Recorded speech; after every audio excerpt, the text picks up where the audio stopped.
Chicks cannot hold their smoke. That's what it is. Here's your damn rant show, folks.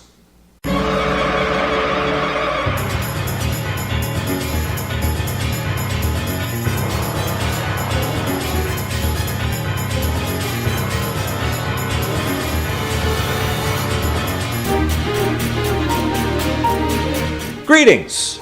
I am E. Adam Thomas, and welcome to a special edition of That Damn Rant Show, a used tampon clogging the internet's toilet. We have a special one lined up for you tonight, kids. I'll be joined in a moment by a fellow angry man, Angry Andy. We'll be conversing via Skype to avoid inadvertently violating any restraining orders.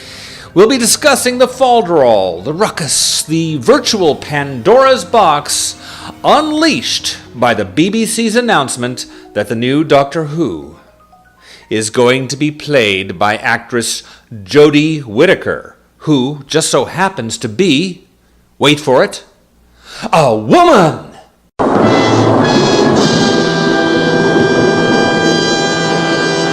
Seriously?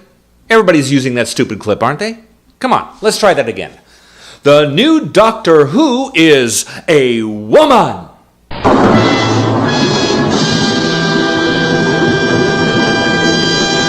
That's better. So we're being joined by fellow angryman Angry Andy here and his daughter. And we're going to be talking a little bit about the fact that the new Doctor is a woman. Ew! It's hard to introduce me as Angry Andy when I've got a baby in my lap doing this. Yeah, that's true. That's true. So,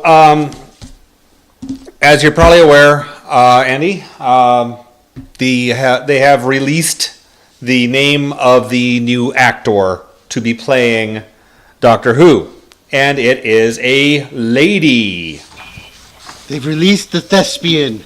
Yes. Upon Thespia.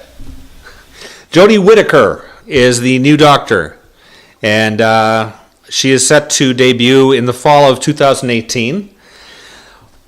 Andy, what's your take on the whole thing? First off, how do you feel about the look and the actress herself? What do you think? Well, the look is obviously them taking Peter Capaldi's look and putting it on her because that's her look at the regeneration. Peter Capaldi did the whole hoodie with a jacket and when he was in his casual look. So that's obvious where they got that look from. Nobody knows at this point what her look is going to be. How they're going to make her different than all the other doctors. I'm thinking obviously they're not going to put her in summer dresses or anything like that because I think that'd probably be a little too. I'm thinking a black pleather ballerina costume with a pastel-colored Tom Baker scarf. There we go. With a bonnet. That's probably what a lot of the misogynists out there in Twitter land are thinking. So. Well, yeah. I mean, that's the thing is everyone thinks that this is so unusual and so different, but as a Doctor Who fan, every 3-ish years they do something different. Yeah. Do new production, especially in the newer Doctor Who. It's a new production crew. It's a new Doctor. The story's supposed to go in a completely different direction. So why is it so weird that they make the Doctor something different for them to be able to write about, be able to take and make new stories? And it gives them an opportunity by changing the Doctor. You had Christopher Eccleston to David Tennant to Matt Smith, and each time he had a distinct personality. And then, they went with Capaldi, who was an older guy, so that they could shake it up. Yeah, and they caught enough shit for that because everybody was saying that the Capaldi, that they were saying that Capaldi was too old to play the Doctor, forgetting for a moment that the first 3 actors who played Doctor Who were all in their late 40s to early 50s.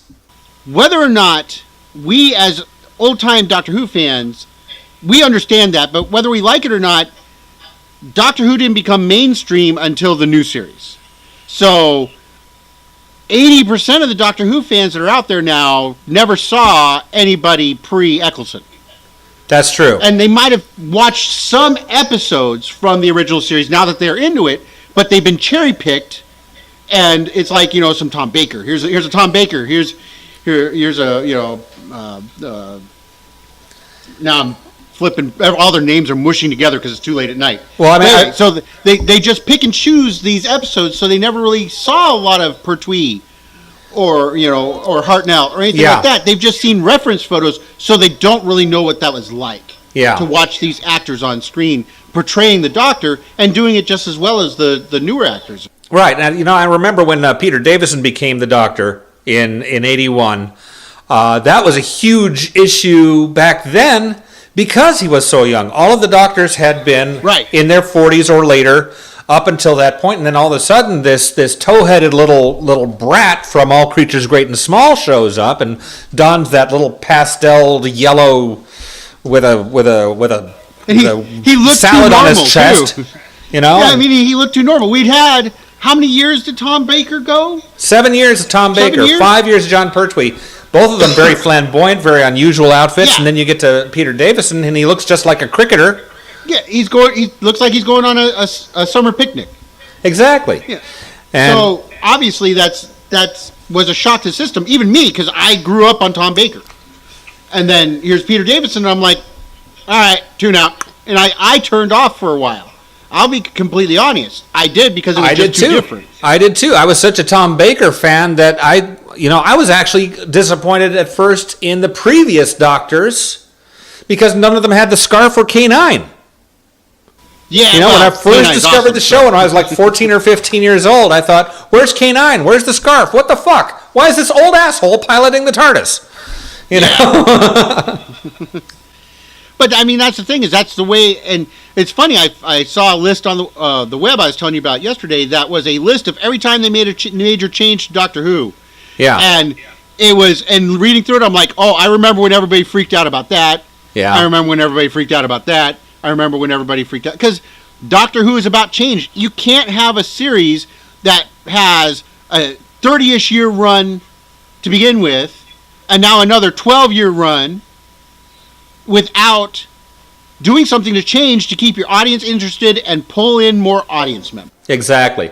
And that's one of the things that the BBC addressed in their response to all this misogynistic bullshit that's been popping up lately. In the response to the casting of the new Doctor, the BBC actually sent out a press release that said, since the first Doctor regenerated back in 1966, I almost said 96 for some stupid reason, the concept... That's even after us, fucker. Exactly. Isn't that the year of the Fox movie? Huh? Yeah. Isn't that the year of the Fox movie? Yeah, the 96 was the Fox movie, 30 years later. But it said the concept of the Doctor has been a constantly evolving being that's been central to the program. The continual input of fresh new ideas and voices across the cast and the writing and the production teams has been key to the longevity of the series.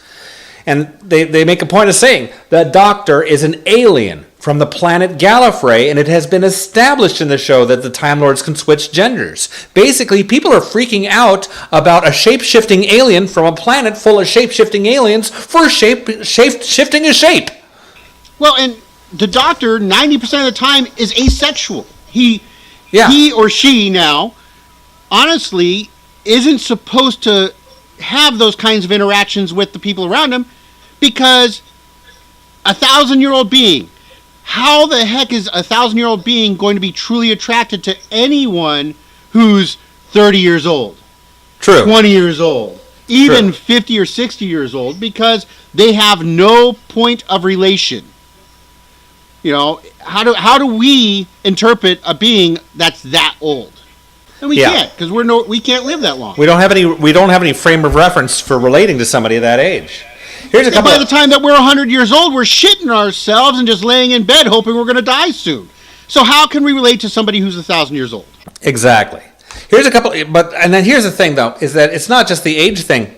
This has unleashed like a really horrifically disgusting subculture of misogyny within the Doctor Who community. I've got some tweets here, and I'll put them up on the screen too. But for one, I've got one. Craig Picard.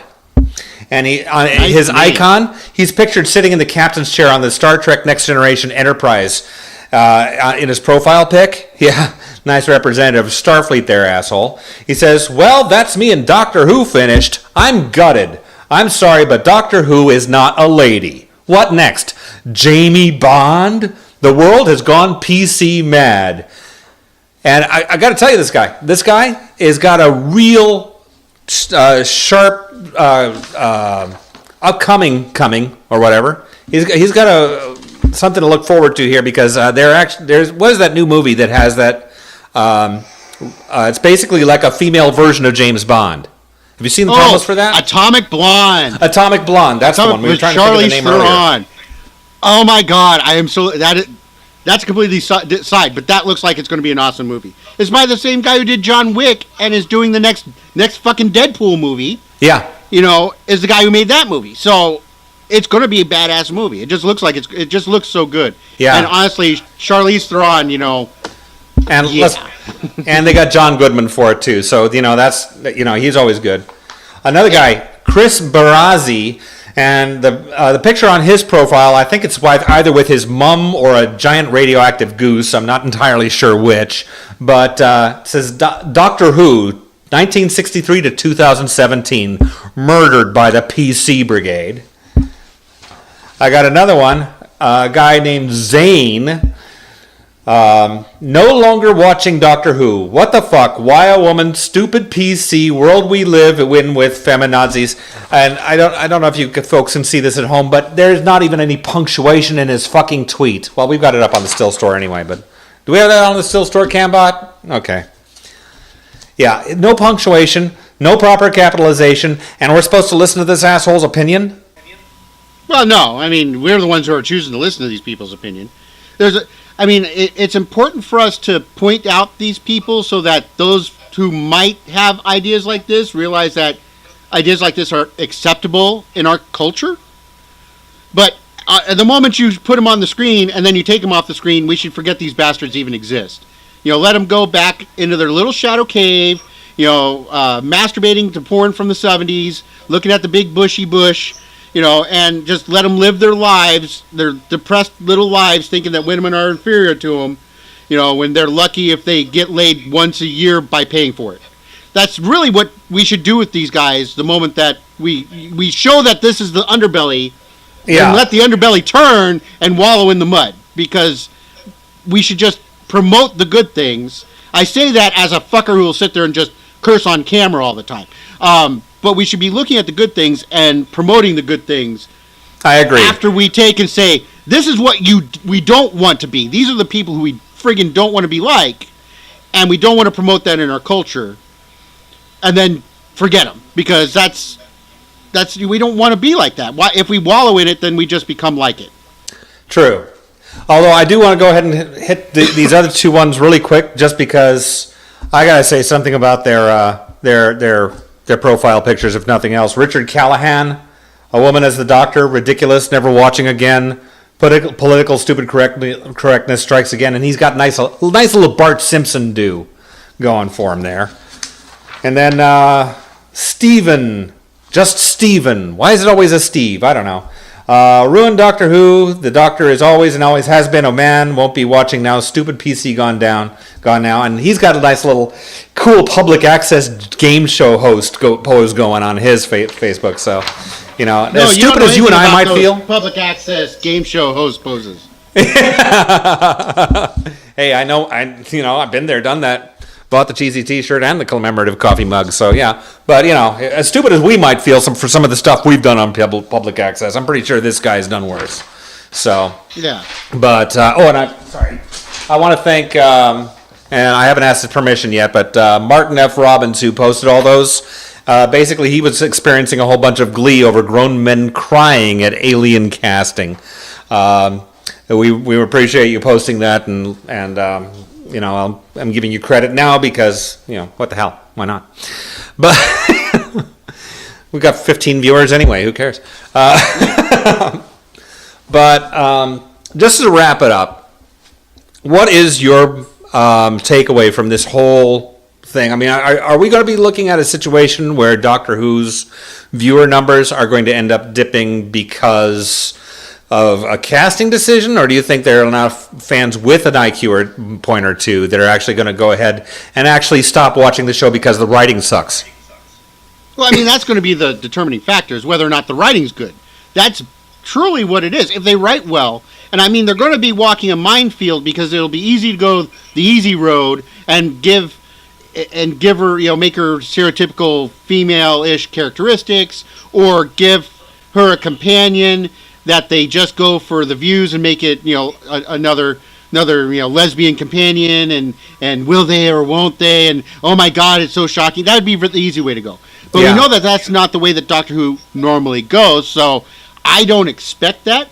I personally think that BBC went out right after they casted Capaldi, and they knew Moffat was leaving.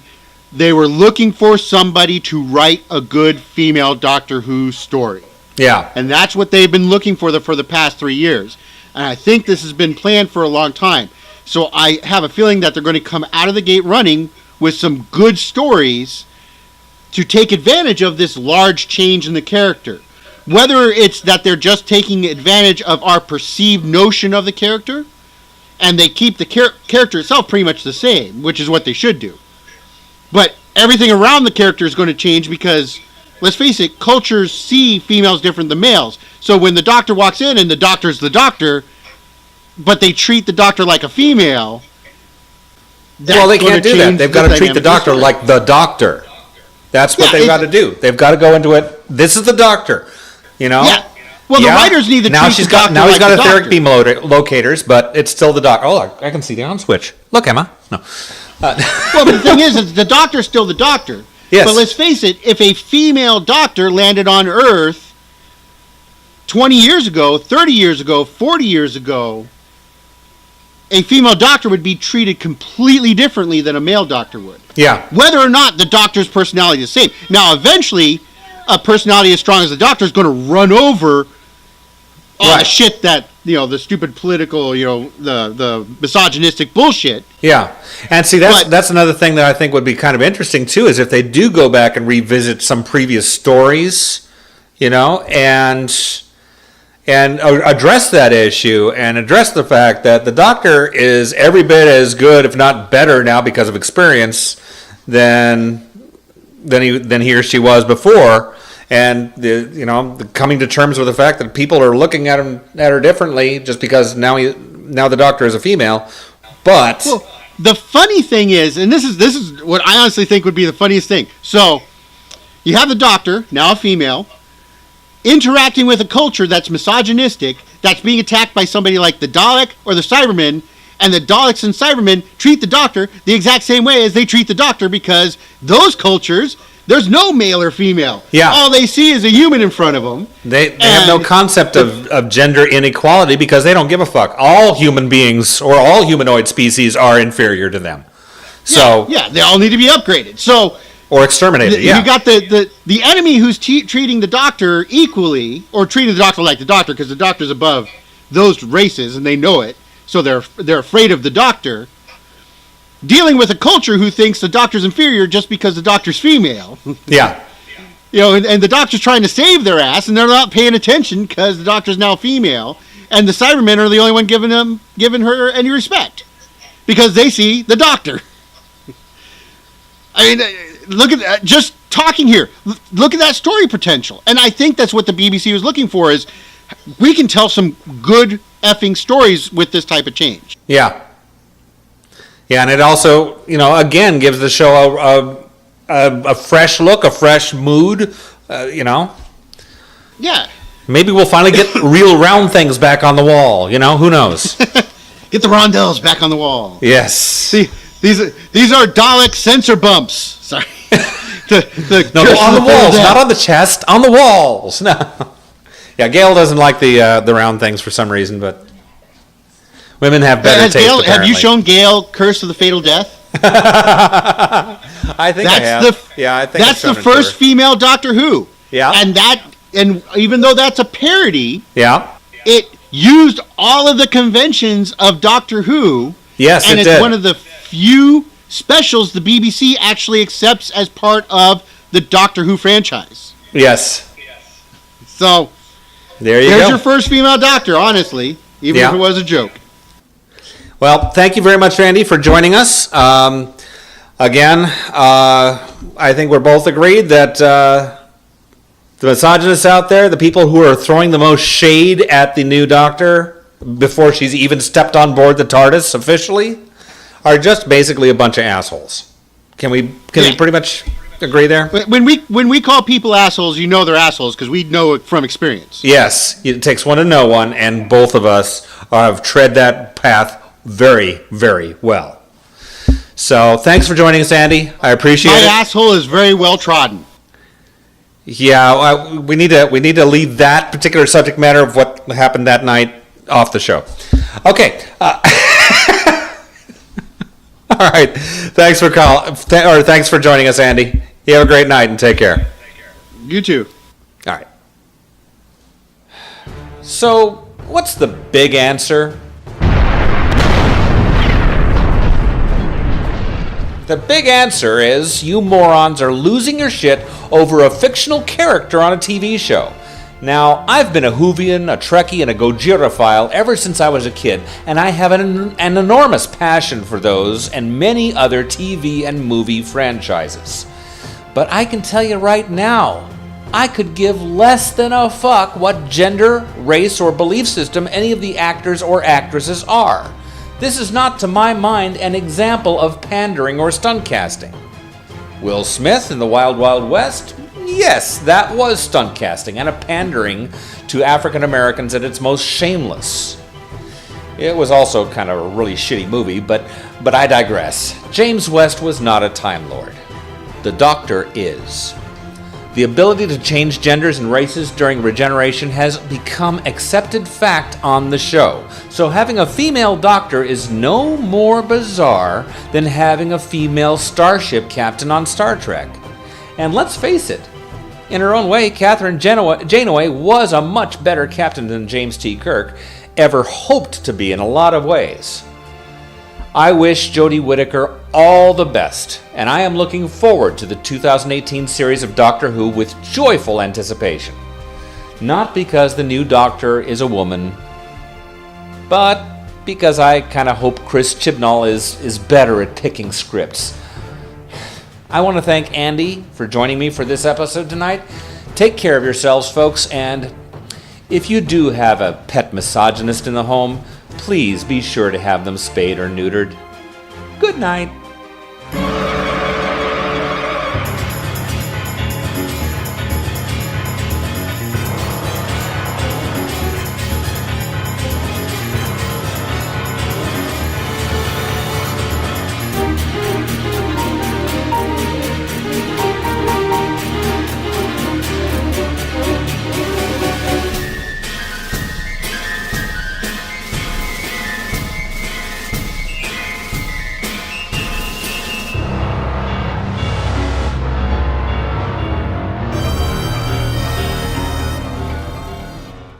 Angry Men Reviews.